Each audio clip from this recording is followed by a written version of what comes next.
Hello guys, good morning. So, time check. It's already, it's 15 minutes before 9 o'clock. So, nagluto kami ngayon ng snail or ginatahang kohol. Ito yung mga ingredients. May kangkong for the first time. Tapos, nagdata ng nyog. May ginger. Saka may siling haba.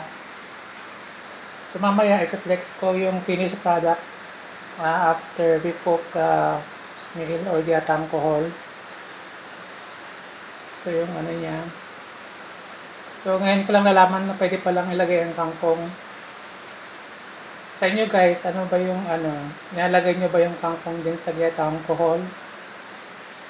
So, ito, pinatay siya ng uh, 24 hours para matanggal yung dumi.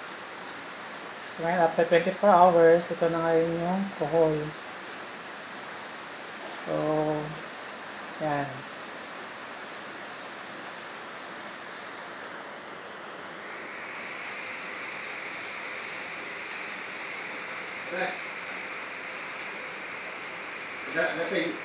Thank you so much. Bye-bye.